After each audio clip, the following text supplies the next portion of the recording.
HOD initialized. Vlad is probably right about the police being quick on the draw here. Get in and get out fast after you empty the manager's safe. And Wolf, stay off the dance floor.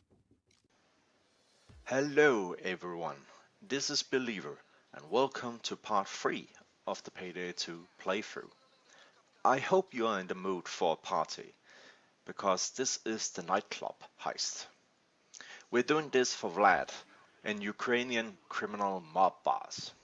Aside from having a presence in Payday 2, he is also featured in several episodes of the Payday web series, portrayed and voiced by Ilya Volak. I hope I pronounced that correctly. The Payday gang meets him in the end of the first episode and he presumably tells them what his deal is. His contracts in the game are definitely some of the easier ones to do, which suits us just fine right now. Yeah, we are like 1/3 to becoming infamous already, but it's still nothing too amazing yet. Half of the contracts from Vlad are centered around exacting revenge upon a traitor, and half of them are merely just for making him climb the ladder of crime.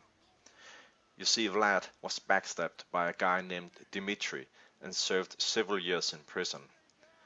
Now Vlad has to regain his reputation by doing some simple jobs like robbing some stores and profiting from protection money. And of course plans to deliver a message to Dmitry. Aside from that, Vlad is a pretty cheerful guy, very hospitable. I quite like him, I think everyone does actually. Some early concepts for Vlad suggest that he was supposed to be Russian, but he is described explicitly to be Ukrainian. Even Bane, the Payday gang's primary contractor, will very often refer to Vlad as being Russian, sort of like Hercule Poirot and Tintin are mistaken for being French. So okay, what are we doing here, aside from ruining everyone's night out? Well, this nightclub is owned by the previously mentioned Dmitry, and we're here to quote-unquote liberate his cash reserve. Dmitry's office is to the left of the back room, up some stairs overlooking the dance floor. There might be a civilian up there, which is likely to be Dmitry himself, although it's never really mentioned by the game.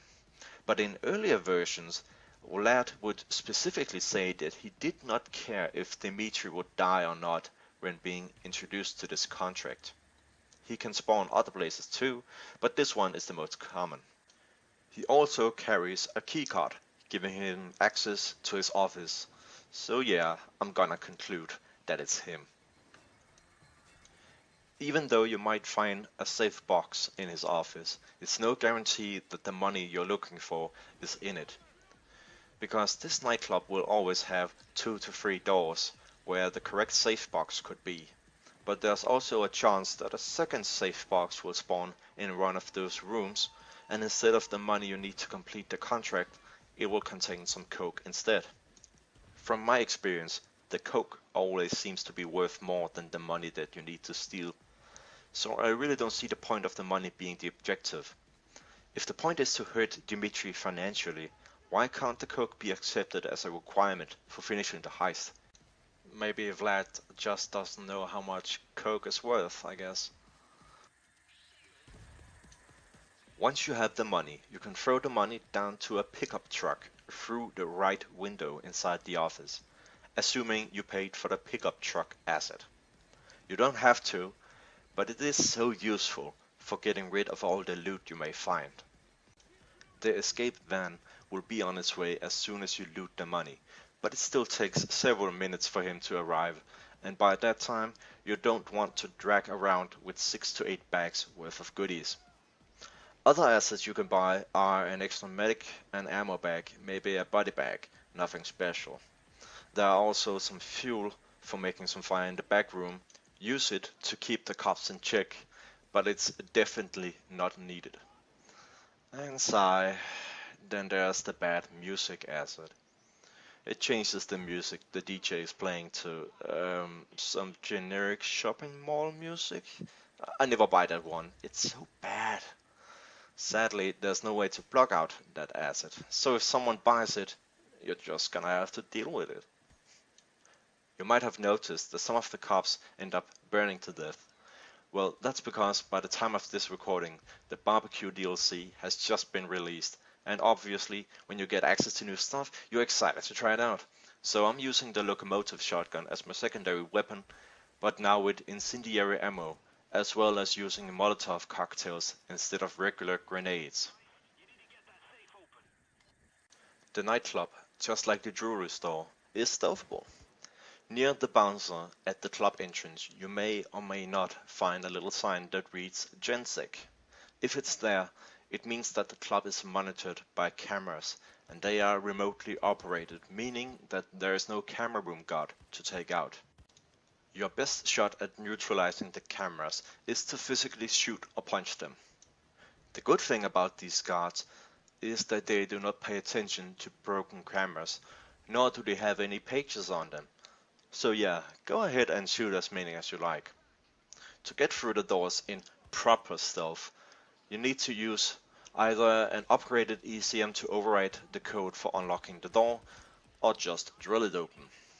Be warned that the guards will hear the noise the drill makes, but you can work that to your advantage. Lure them into the back room and take them out, hide the body, and wait for next prey. This is also a common strategy in the third day of Firestarter, but we will get to that when we get to that. Getting through the backroom doors isn't the only problem in stealth. If you drill the safe box in the office, civilians and guards from across the nightclub will spot it.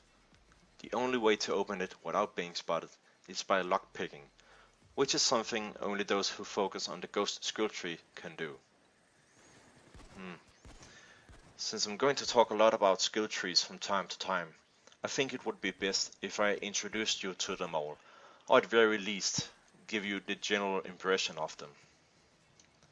Okay, so you have 4 different skill trees, represented by each of the original Payday 2 gang members.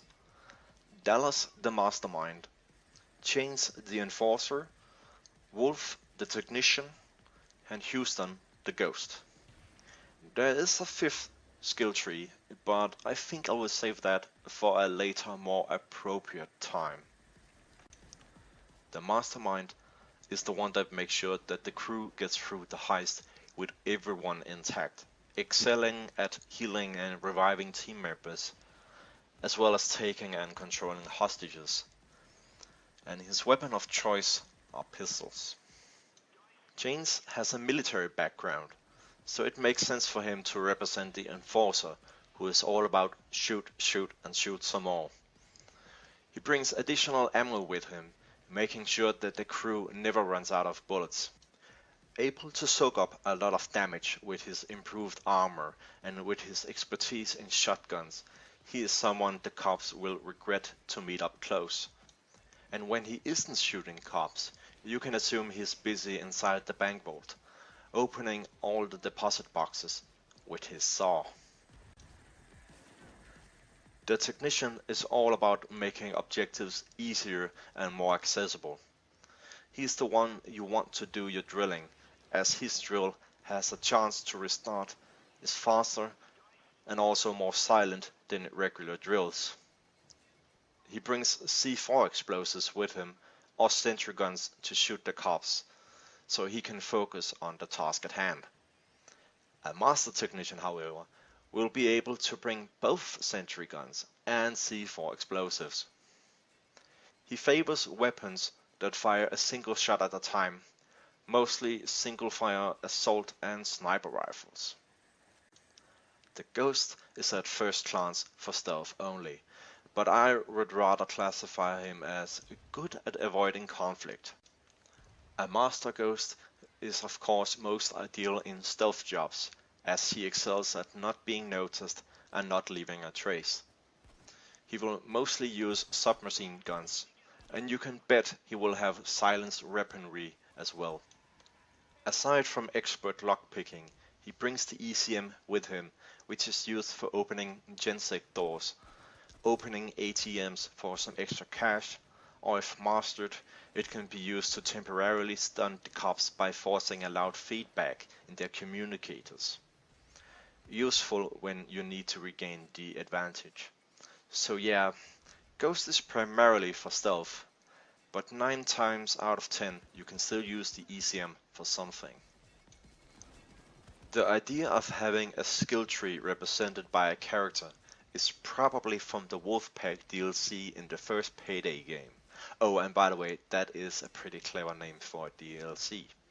Anyway, before that, the game had 3 skill trees: Assault, Sharpshooter and Support, which would then be represented by Dallas, Hoxton and Chains respectively. I'm going to assume that before the update, those roles were merely considered upgrades to the gameplay and didn't have any association with the characters. But with the Wolfpack update and beyond, the roles of each individual character is now canon. This does not affect the gameplay though. You can still be any character you want to be and focus on the skills you want. For instance, I'm playing as Wolf, but I have focused mostly on the Enforcer skill tree. But still, since the Payday universe has been expanded with a decent web series and many high quality live action trailers, it sorta has its own story, and with that comes characters that we need to be able to rely on to do what they have been established to do.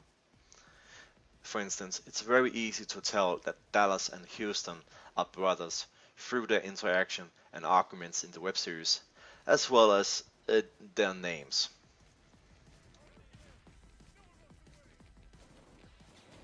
Trivia time! Okay, here goes. Because of a later update in the game, cops can now tell heisters and criminal guards apart, meaning that if the cops are alerted, they will shoot the nightclub guards because they're considered to be Russian mobsters. Way to go, police department, you shot the guy who called you for help. There's a joke about bigoted police officers hidden in that sentence, but I'm just gonna let it slide. After successfully robbing a bank in the bank heist contract, Bane will offer the crew some drinks in the Tasteful Club. Bane, please. That's the club we're fucking up right now. 4 of the 7 achievements related to this contract are pop culture references. Have 12 hostages or more on the dance floor when you escape to get "Hey Mr. DJ", a reference to a song from the 90s of the same name. Kill 25 law enforcers with your shovel melee weapon to get "Every Day I'm Shoveling". That one is to all the fans of party rock Anthem. Blood on the Dance Floor is a song by Michael Jackson. It's also an achievement for completing this contract on Death Wish. Kill 50 law enforcers with your fists to unlock an achievement not related to music called the 8th and Final Rule, obviously a reference to Fight Club. Take a bag of money and throw it on the poker table to go all in and get an achievement for it. Zip tie the DJ and bring him to the escape van for the achievement called Keep the Party Going. And finally complete the nightclub job with each crew member using the saw both as a primary and secondary weapon to get the oversaw 72,000. And it seems like Twitch is taking his sweet time to pick us up, and there's still plenty of stuff to cover, but I'd rather do that in the other jobs. I think it's safe to say that we're done here, so how about we speed up a bit? Gotta go fast. Gotta go fast. Gotta go faster, faster, faster, faster, faster.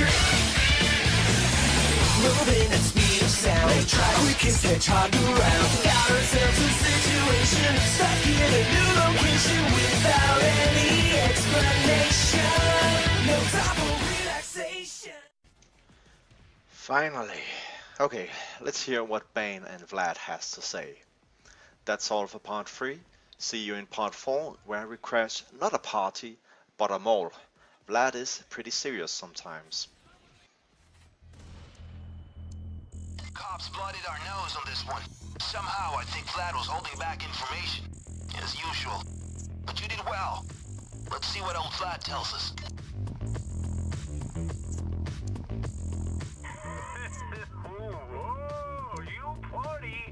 like a real Russian.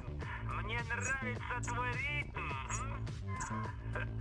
Now spend money and come back to me when ready to take on bigger things. Yeah.